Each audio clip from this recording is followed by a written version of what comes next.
published in Dawn, January 13, 2021. Safe Haven for White Terrorists? By Rafia Zakaria. They didn't understand terrorism until it was too late. Ever since 9/11, and arguably even in the years prior to that, Americans believed that terrorism was a Muslim problem.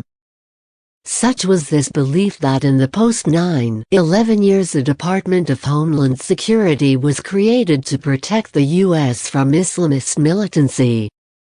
And as everyone in South Asia and the Middle East experienced, that was hardly all of it. In Afghanistan, where the erstwhile 9/11 terrorists had hidden, a military campaign, still ongoing, killed hundreds of thousands of civilians. In Iraq, a functioning infrastructure of governance was dismantled, nearly 1 million innocent Iraqis were killed and several millions more rendered refugees.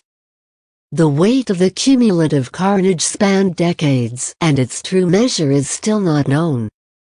When it became too costly to send soldiers, the Americans used drones, killing even young children with their approximate marksmanship and their penchant for mistaking funerals and wedding parties for terrorist convoys. At home in the US, every Muslim became a terror suspect, and mosques were filled with undercover FBI agents trying to find terrorists. Those days lasted until January 6, 2021.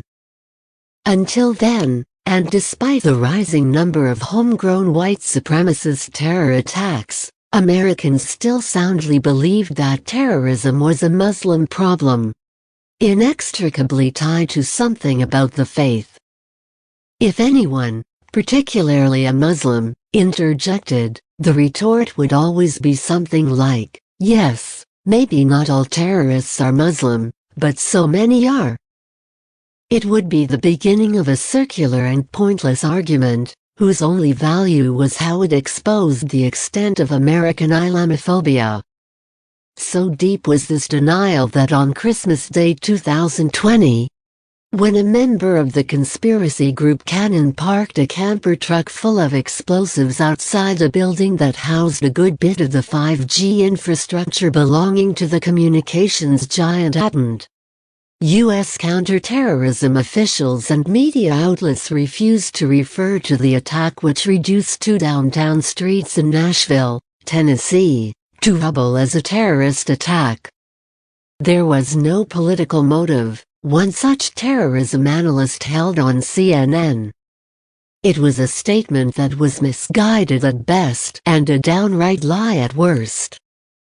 The Cannon conspiracy group believes, in summary, that Democrats run an undercover pedophilia ring and that Donald Trump is fighting this ring.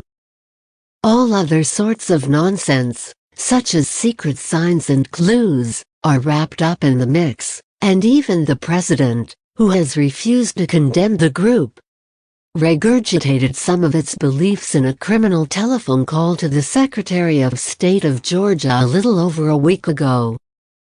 Before the election, the planned kidnapping and execution of the governor of the state of Michigan and the storming of the Michigan state capitol were all rationalized away and given none of the seriousness that would have been allotted to the issue had the assailants been Black Lives Matter protesters or American Muslims.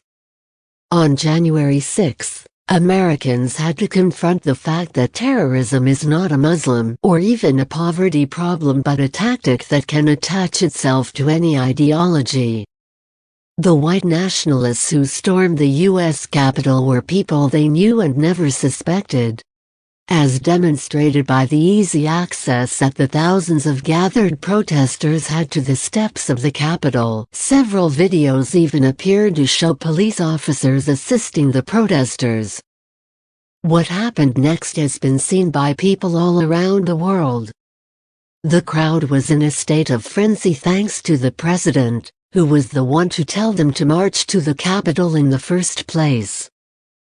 Trump's son Don Jr. warned lawmakers that "we're coming after you" if they certified the election results. and his lawyer Rudy Giuliani declared it was time for trial by combat just that morning. And so the crowd stormed the Capitol. Lawmakers had to take refuge in safe and undisclosed locations. Windows were broken. The Speaker's office was vandalized. The Senate and House chambers were overrun by the rioters who looted and stole and damaged with abandon, making sure to capture it all in selfies and live streams on Facebook and many other platforms. 5 people died and scores were injured. Crowds were heard chanting "Hang Mike Pence" in response to his refusal to stop the certification process of electoral college votes. Based on the events, and the precedent set by the U.S. itself, Canada or Mexico would be well within their rights to attack and take over their neighbor owing to its poor management of its homegrown terrorists. Like Pakistan routinely was, the U.S. too can be labeled a safe haven for white supremacist terrorists who can then carry out attacks in the wider world, given that they can gather, plot and roam free in the U.S., which does not keep track of its homegrown terrorists. There is nothing good about an incident that takes innocent lives and causes such damage to people and property.